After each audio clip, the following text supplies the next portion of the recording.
ሰላም ናችሁ ተመልካቾቻችን። ዛሬ አንድ ርዕስ ላይ ትንሽ ነገር ለማለት ፈልጋለሁ። ያም የኦሮሞ መንግስት የሚባል አንድ ትርክት አለች። እቺ ተሳሳች ትርክት ናት። ብዙውን ጊዜ የኦሮሚያ ብልጽግና ቅርንጫፎችን እንደግፋለን የሚሉ እኛ በኦሮሚያ ፖለቲካ ስር ፋርሴ ብሎ የምንላቸው አካላቶች አሉ። እነዚህ ሰዎች የሚነዙት ትርክት አለ። ይህ ትርክት የተሳሳተ ትርክትና የኦሮሞንም ሕዝብ የማይወክል የማይጠቅም ብሔር ብሔረሰቦች እና ሕዝቦች የተሳሳተ አስተሳሰብ እንዲኖራቸው ወይም እስከ ጠላትነት ድረስ ሊያስፈርጅ የሚችል አስተሳሰብ ስለሆነ ልንዋጋውና ልንገጽሰው የሚገባ አስተሳሰብ ነውና የብልጽግናን የፌዴራል መንግስት ወይም የብልጽግና መንግስት አንድ ሰው ወይም ጥቂት ሪፕሬዘንታቲቭ አካላቶች ከኦሮሚያ የወጡ ሊድ እያደረጉ ስለሆነ ብቻ የብልጽግና መንግስት የኦሮሞ መንግስት ነው ብሎ ፍሬም ማድረግ የኦሮሞ ህዝብ ከሌሎች የተለየ ጥቅም እንዳገኘ አድርጎ የመሳል ጉዳይ አለ። ያ አስተሳሰብ ስህተት መሆኑን እኛው የኦሮሞ ተወላጆች ልንናገርና ልንገስጽ የተሳሳተ ትርክት ደግሞ ሊታረም የሚገባ ስለሆነ ይህንን መገሰጽ ፈልጌ ነው። ብዙዎች ግን ይህንን ነገር ደፍሮም አይገጽጹም። ምክንያቱም በጭፍን ስለ ኦሮሞ መንግስትነት ወይም የብልጽግናን የኦሮሞ መንግስት ውክልናን መደገፍ እንጂ መተቸት ትክክል አይደለም የሚሉ በጣም የተደራጁና በስድብ ለማንቋሻሽ እና የእነሱን ሀሳብ ለማጋለጥ የሚፈልገውን ሰው ሁሉ አፍ ለማስያዝ የሚሞክሩ በጣም የተደራጁ የኦሮሚያ ብልጽግና ፓርቲ አመራሮች ያደራጁት ፋርሴቡላ ወይም ግሩፖች ናቸው። እነዚህ ግሩፖች ብዙውን ጊዜ በመንግስት አመራር ደረጃ ላይ ያሉ ሳይሆኑ እንዲሁ በግለሰብ ሆኖ ፓርቲኩላርሊ ከዲያስፖራ ብዙ ተሰሚነት ያላቸው እና አሁን ደግሞ በብር ተገዝተው ወደ ሀገር ውስጥ ገብተው በኦሮሞ ሕዝብ የሚነግዱ ጥቂት ግለሰቦች አሉ። ይህ ትርክት በጣም የተሳሳተ መሆኑን መግለጽ ፈልጋለሁ። ይህንን ደግሞ ለማረም መተቸት ግዴታ ስለሆነ ፓርቲኩላር ይህ የኦሮሞ መንግስት ወይም ፖለቲካል ኦሮሞማ ብሎ የሚያረግቡ ሰዎች እስከ ውጭ ሀገር እስከ ኤርትራ መንግስት ድረስ ኦሮሞማ አስተሳሰብ ኢትዮጵያ ውስጥ እንዳለ በማስደረግ እስከ ግብጽ ፖለቲካ አመራሮች ድረስ የሚነዛ አስተሳሰብ ነው። ይህን አስተሳሰብ ለኦሮሞ አደገኛ ትርክት ስለሆነ ለኦሮሞ ህዝብ ጉዳት ሊያመጣ ስለሚችል መተቸት አስፈላጊ ስለሆነ ነው። ይህንን አክቹዋሊ ዲፌንድ ማድረግ የነበረበት የብልጽግና መንግስት ነው። ምክንያቱም የብልጽግና መንግስት የሁሉም ብሔር ብሔረሰቦች ተወካዮች የተወጣጣ መንግስት ፌዴራል መንግስት ነው። ይህንን የብልጽግና መንግስት የኦሮሞ መንግስት ነው ማለት ትክክል እንዳልሆነ የብልጽግና አመራሮች ራሳቸው ወጥተው ዲፌንድ ማድረግ እንዳለባቸው ነው የሚሰማኝ። እንን ዲፌንድ ካላደረጉ እነሱም በኦሮሞ ህዝብ ላይ የምነዛውን ትርክት ዲፌንድ እንዳላደረጉ መውሰድ ይቻላል እና አግባብ እንዳልሆነ ለመግለጽ ፈልጋለሁ። ፓርቲኩላርሊ ይህንን የኦሮሞ መንግስት ብልጽግናን እንደ ኦሮሞ መንግስት ለማቅረብ የሚሞክረው ነገሮች ከየት መጡ፣ እነማን ናቸው እንደዚህ የሚያደርጉት የሚለውን በአጭሩ ለማስቀመጥ በብልጽግና መንግስት የኦሮሚያ ቅርንጫፍ ኃላፊዎች አካላቶች የተደራጀ ግሩፕ ነው። በእነሱ አረዳድ ጠቅላይ ሚኒስትር አብይ አህመድ የኦሮሞ ብሔር ተወላጅ ወይም ከኦሮሞ ብሔር የተወለደ ስልጣን ላይ ስላለ ስልጣን ላይ የመጣው ለውጡም የተገኘ በቄሮና በቀሬ ትግል ነው ምናምን በማለት ስለሆነም የብልጽግና የኦሮሞ መንግስት ነው የሚል ትርክት ነው። ዋና ቤዚክ ሀሳባቸው ከዛ ያመነጨ ነው። እነዚህ አካላት ብልጽግና አመራሮች ውስጥ ኦሮሞ የሆኑ ግለሰቦችን ለምሳሌ አብይን ነጥለው ወይም አዳነችን ነጥለው በማቆለጳጰስ በብልጽግና ደጋፊነት ጭንብል ስር የብሔር ጥላቻን የሚያራግቡ ናቸው። ሚዲያ ካቨሬጅ ያላቸው ብዙ ቪው ያላቸው ሰዎች ናቸው፣ ግን በአስተሳሰብ ያልበሰሉ ግሩፖች ናቸው እና ብዙውን ጊዜ በአፋን ኦሮሞ የሚሉት ለምሳሌ በቅርብ ጊዜ የኤርትራ መንግስት ስለ ኦሮሞማ ከተናገረ በኋላ ሰሜናውያን የኦሮሞ ህዝብ ጠላት ናቸው በቀጥታ በአፋን ኦሮሞ የሚሉት ወሪ ካባ ወልጃራኒ ኡመተ ኦሮሞ ትረቲ ዲናዋን ታህኒፍ የኡመተ ኦሮሞ ሞቱማ ከነ ሞቱማ ኦሮሞ ኑራ ካሱ ዳፊ ረክሎ ቀበቹ ዳፊ ብለው ይህንን ትርክት በማስተጋባት አላስፈላጊ የሆነ የኦሮሙማ የምትለውን ትርክት ማስረጽ ችለዋል። ኮንሲኩዌንሱም እስከ ሻዕቢያ ድረስ ደርሶ ኮንሲኩዌንሱን አይተናል እና ብዙውን ጊዜ የሚሉት በአጠቃላይ የፖለቲካ ፓርቲዎችን ለምሳሌ ከትግራይ ወክሎ ያሉትን ከብልጽግና ኦፖዚት ፖዚሽን ላይ ያሉት ሰዎች ለምሳሌ ቲፒኤልኤፍን ብንወስድ ቲፒኤልኤፍ መውቀስ ከፈለጉ መውቀስ ይችላሉ። ግን ሰሜናውያን ስል ህዝቡን ነው አስተሳሰብ። ምክንያቱም ሰሜናውያን የኦሮሞ ህዝብ ታሪካዊ ጠላት ናቸው ሲባል ህዝቡንም ነው የሚያጠቃልለው እና ኖት ኦንሊ ፖለቲካል ፓርቲስ። ለምሳሌ አማራ ክልል ውስጥ ያሉ የታጠቁ ጽንፈኛ ፋኖዎች አሉ ማለት ከፈለጉ ይችላሉ እንጂ የግድ አጠቃለው ሰሜናውያን ሲል አማራም አለ ትግራይም ህዝብም አለና በዛ ደረጃ በኬርለስነት የምነዛ አስተሳሰቦች የተሳሳተ ትርክት ነው ብዬ ነው የምገልጸው። ምክንያቱም የብልጽግና መንግስት የሁሉም ኢትዮጵያውያን የተውጣጣ ፌዴራል መንግስት ነውና የግድ የኦሮሚያ ለየት ያለ ለኦሮሚያ ጥቅም የሚሰጥ ከሌሎች የተለየ ለኦሮሚያ ህዝብ ጥቅም የቆመ መንግስት ነው ማለት አይደለም። ይህ ከመሰረቱ የተሳሳተ ትርክት ነው።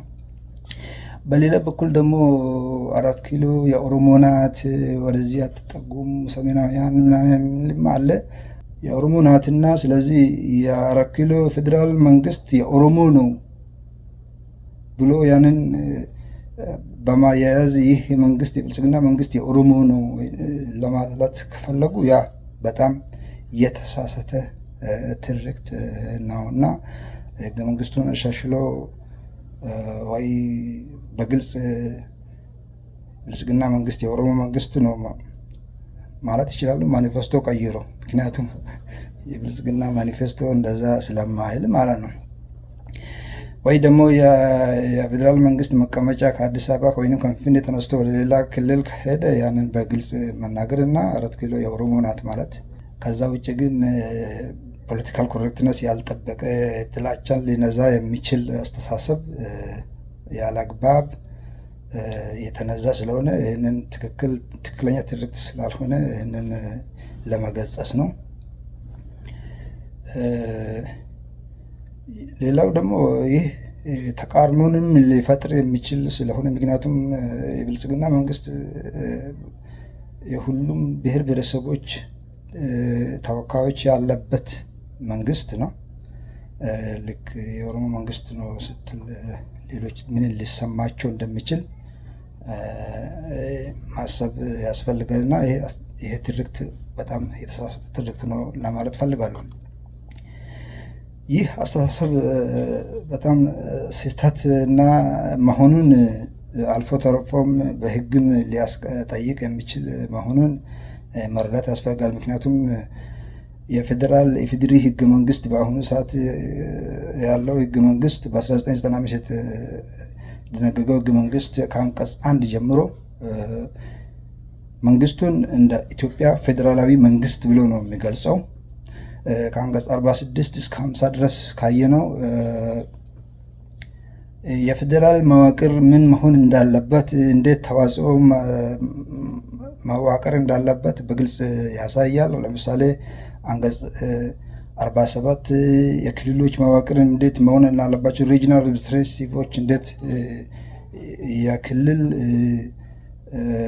ምርጫ አለ፣ ምክንያቱም የክልል ምክር ቤቶች አሉ። ሌላ ደግሞ ምርጫው መንግስትን ለማቋቋም የሚደረጉ ምርጫዎች አሉ። በፌዴራል ደረጃ ወይም ፓርላሜንታሪ አድሚኒስትሬሽን እስከሆነ ድረስ ለፓርላማ ደግሞ የሚወዳደሩ እጩዎች በህዝብ ብዛት በየክልሉ ተመድበው ከዛ ውስጥ ውክልና ያላቸው ሰዎች ተወዳድሮ ወደ ስልጣን የሚመጣበት መንግስት ነው እና ብልጽግና ያንን ትሬንድ ነው። ምርጫው ምን ያህል አሳታፊ ነበር የሚለው እንዳለ ሆኖ ግን ያንን መዋቅራዊ እንትኑን ስለተከተለ የፌዴራል መንግስት ነው ማለት የምንችለው እንጂ በተናጠል የአንድ ብሔር የኦሮሞ መንግስት ወይንም የአንድ ብሔረ መንግስት ነው የሚያስብል ስላልሆነ ያ አስተሳሰብ በህግ አኳያም በህገ መንግስት አኳያም የተሳሳተ ነው ለማለት ነው። ሌላው ህገ መንግስቱን ተወጥተን የብልጽግና ማኒፌስቶስ እውነት የብልጽግና ፓርቲ የኦሮሞ መንግስት ፓርቲ ነው? ምክንያቱም የብልጽግና ማኒፌስቶ ካየ ነው ብልጽግና መጀመሪያውኑ በብሔር ፖለቲካ የተደራጁ ፓርቲ አይደለም። ከአወቃቀሩም በብሔር ላይ የተመሰረተ ሳይሆን በአንድ ፓርቲ ብልጽግና በሚል ፓርቲ ውስጥ የተደራጁ አባል ያለበት ከተለያየ ክልል ተዋጽኦ ያለበት ፓርቲ ነው። ስለዚህ ከብሔር ፖለቲካ በዘለለ የተደራጀ ፓርቲ ነው እና ስኖት አባውት የኦሮሞ ፓርቲ የሚባል ነገር ብልጽግና ውስጥ የለም። ምክንያቱም የኦሮሚያ ብልጽግና የሚልም የለም። የኢትዮጵያ ብልጽግና በኦሮሚያ ክልል ቅርንጫፍ ነው የሚባለው እና ዳስ ኖት ኮምፕሊትሊ ሊንክድ ቱ ኦሮሞ ፒፕል።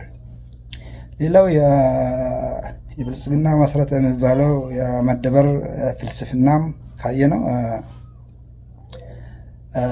አብይ አህመድ የጻፈው ማለት ነው። ከአስተሳሰቡን ጨምሮ በብሔር መደራጀት ፓርቲኩላርሊ የኦሮሞን ብሔር መደራጀት በኦሮሞነት መደራጀት የኦሮሞን ህዝብ ያወርዳል ብሎ የሚያስብ አስተሳሰብ ያለው ሰው ነው የተጻፈው። ያ የመደበር ፍልስፍና ኮምፕሊትሊ ከኦሮሞ ጋር ማያያዝን በአስተሳሰቡም የኦሮሞማን ወይም የኦሮሞነትን ፕሮሞት የሚያደርግ ሰው የተጻፈ ስላልሆነ ከኦሮሞ ጋር ማያያዝ ፕሮባብሊ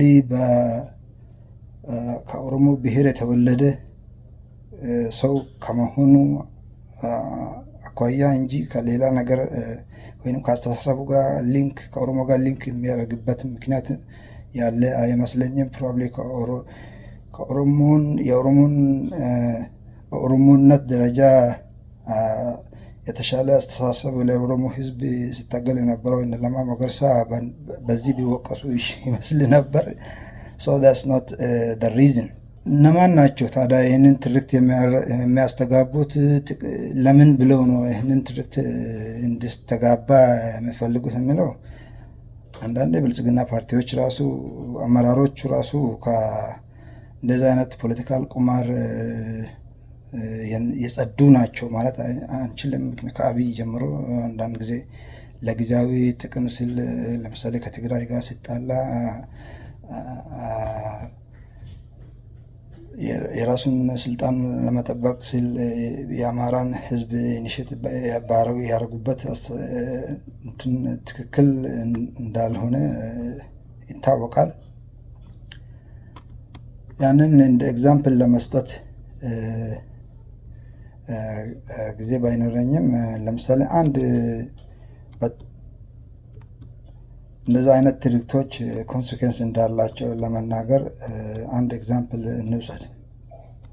የብልጽግና አመራሮችም አንዳንድ ጊዜ ፖለቲካ ቁማር መጫወታቸው አይቀርም። ለምሳሌ በትግራይ ጦርነት ጊዜ ልክ ቲፒኤልኤፍ ጋር ሲጣሉ ጦርነቱ በጣም ሲፋፋም ድጋፍ ለማግኘት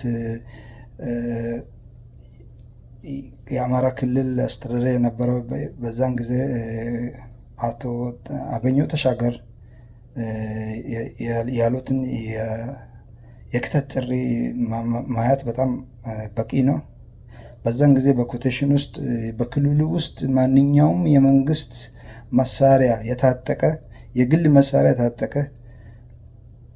ለግዳጅ ብቁ የሆነ ወጣት ሁሉ ከነገ ጀምሮ ይክተት የሚል ጥሪ ነበር።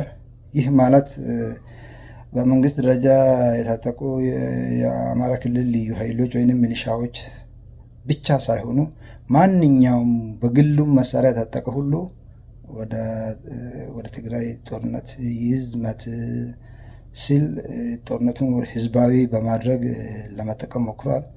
ያ ደግሞ ልክ ቲፒኤልኤፍ እና የብልጽግና መንግስት ሲታረቅ የታጠቁት በግል የታጠቁት ፋኖ ግሩፖች ስጋት ስላላቸው ቲዲኤፍ መሳሪያ እስካልፈታ ድረስ እኛ በግል መፍታት አንችልም፣ ወይም ድርድሩ ላይ የእኛም ጉዳይ መካተት የእኛ ተወካይ መካተት አለበት እስከሚል ደረጃ ድረስ ደርሰው አማራ ክልልም ወደ ጦርነት ውስጥ ሊገባ ችሏል። ያ እንደዚህ አይነት ፖለቲካል ኮሬክትነትን ያልጠበቁ ቁማር የሚመስሉ ስራዎች በብልጽግና አመራሮችም ሲነዛ እንደነበር ይህ ስህተት መሆኑን ለማሳየት ያክል ነው። ወደዚህኛው ከመጣን ደግሞ ልክ የትግራይ ጦርነት በድርድር ከቆመ በኋላ አማራ ክልል ውስጥ እንቅስቃሴ አለ። ይህ እንቅስቃሴ በፋኖ ግሩፖች የሚመራ ነው እና እነሱም ተጠናክሮ ወደ ብልጽግና ላይ ጫና ለማድረግ ሲሞክሩ ብልጽግና ቁማር ለመጫወት እንደፈለገ ያሳያል። ያ ማለት የኦሮሞን ህዝብ ለራሱ ስል ለማሰለፍ እና የኦሮሞ ወጣቶችን የራሱ ወታደር ለማጠናከር ይህንን ትርክት የፈጠሩ ግሩፖች አሉ። ይህ በሚዲያ ደረጃ በኦሮሞ ፖለቲካ ውስጥ ፋርሲቡላ ተብለው የሚጠሩ የኦሮሚያ ብልጽግና ቅርንጫፍ አመራሮች እና ሽመልስ አብዲሳ እና አብይ እና ፍቃዱ ተሰማ እና ኃይሉ አዱኛ የተመሳሰሉ ሰዎች ያደራጁት ከፖለቲካ አመራሮች ውጭ የሆኑ ግለሰቦችን ከዲያስፖራ ጭምር ጠርተው ብዙ ብር በማፍሰስ ያደራጁት የሚዲያ ሰራዊት ናቸው።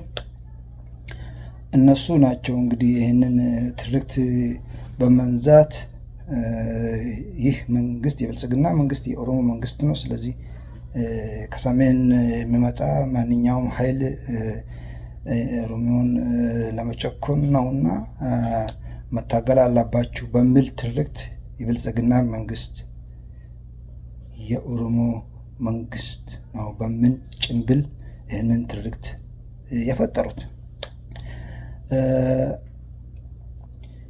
ስለዚህ ይህ የካይንድ ኦፍ የፖለቲካ ቁማር የሚመስል ነገር ነው። ግን ኮንሲኩዌንሱ ለኦሮሞ ህዝብ የከፋ የጥላቻ ትርክትን ሊፈጥር የሚችል እና የኦሮሞን ህዝብ የማይወክል መሆኑን መግለጽ ፈልጋለሁ። ፓርቲኩላርሊ የኦሮሞ ህዝብ የትኛውንም ህዝብ የሚጨኩን ወይም የበላይነትን የሚያሳይ ህዝብ አይደለም። በቆሮ ትግልም ጊዜ የታየው ማንኛውም ኦሮሚያ ውስጥ የሚኖሩ ብሔር ብሔረሰቦች ሳይጎዱ በነበረው መንግስት አገዛዝ ላይ ተቃውሞ በማሳየት ስርዓቱ እስኪቀየር ድረስ ግፊት ማድረግ ችለዋል። የሚያሳየው በዲሞክራሲያዊ ትሩፋት በገዳ ስርዓት የታነጸው የኦሮሞ ህዝብ ባህልና ማንነት ሁሌም ለሰላም የሚቆም እንጂ ለእኩልነት የሚቆም እንጂ የራሱን የበላይነት ወይንም የኦሮሞነትን አስተሳሰብ ወይንም የራሱን ማንነት ሌላ ሰው ሌላ ኢትዮጵያውያን ላይ ለመጫን እንዳልሆነ በጣም ግልጽ ነውና ይህንን ለማናገር እፈልጋለሁ። ግን ይሄ ትርክት በብልጽግና ደረጃ የተነሳ ስለሆነ የብልጽግና አባላቶች ራሳቸውን ዲፌንድ ማድረግ አለባቸው። ፓርቲኩላርሊ ምንም እንኳን የብልጽግና ፓርቲ የኦሮሚያ ቅርንጫፎች ራሳቸውን ለኦሮሞ ህዝብ ለማሳየት የእኛ መንግስት ነው ወይም እኛ እየመራን ነው እኮ ፌዴራል መንግስቱንም ለማለት እና ትንሽ ጊዜያዊ የበላይነትን ለማሳየት አግባብ ያልሆነ የበላይነትን ለማሳየት ወይም አለን እንደማለት ለማሳየት የተጠቀሙበት ነው።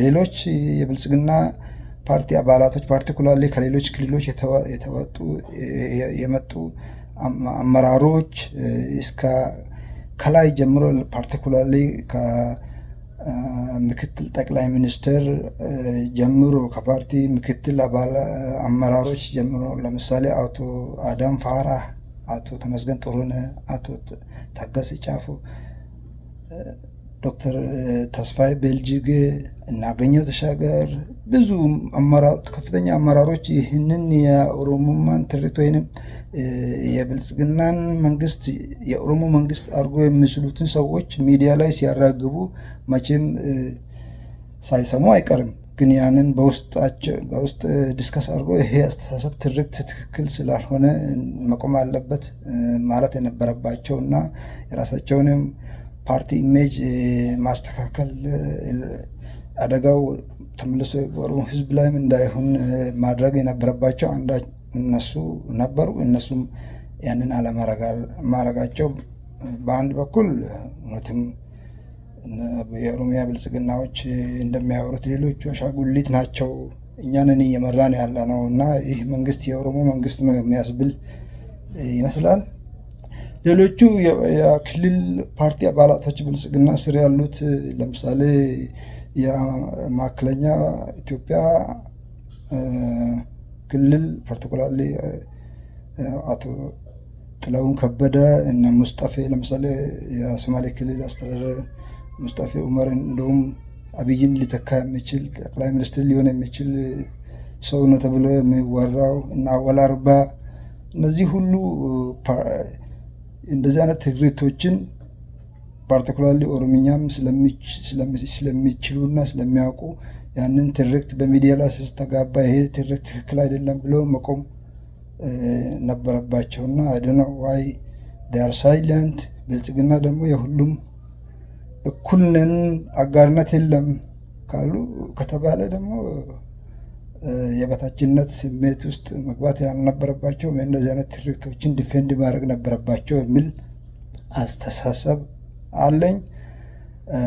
ምናልባትም ብልጽግናን ሊጎዳ ወይም ሊያፈርስም የሚችለው የተቃዋሚ ኃይሎች ጥንካሬ ሳይሆን የብልጽግና ፓርቲ አመራሮች በአንድ ሰው ብቻ የሚመራና ግምገማ ያሌለበት የተሳሳቱ ትርክቶችን ማስተካከል የማይጥሩ በጣም የወረዱ አሻንጉሊቶች መሆናቸው በጣም ፓርቲውንም ሊያፈርስም የሚችል ስለሆነ ይህንን ለራሳቸው ሲሉ የፓርቲ አመራሮች ቢገመግሙ ብዬ እዚህ ላይ ማቆም ፈለጋለሁ። በአጭሩ ይህንን የኦሮሞማ ትርክት የሚያስተጋቡ ሰዎች የኦሮሞን ሕዝብ የማይወክሉ ወይም የኦሮሞን ሕዝብ ጥቅም ላይ ፕሮባብሊ ለማሰናከል ካልሆነ በቀር ለኦሮሞ ሕዝብ ጥቅም የሚውል ትርክት ስላልሆነ የኦሮሞን ሕዝብ የማይወክሉ መሆናቸውን መግለጽ ፈልጋለሁ። የኦሮሚያ ክልል ብልጽግና ፓርቲዎች ፓርቲኩላርሊ ካድሬዎች ከተከፋይ ፋርስ የቡላዎች የተሻሉ እንዳልሆኑ የሚያሳይና ይህ ደግሞ የኦሮሞን ሕዝብ የማይወክል ዳንጀረስ በጣም አደገኛ የሆነ ትርክት ስለሆነ መገሰጽ አለበት ለማለት ነው። በጣም አመሰግናለሁ። ይህንን የተሳሳተ ትርክት ብዙዎች ደፍረው አይገጽጹም። I have to do that because this is not good for even all Ethiopians. Thank you.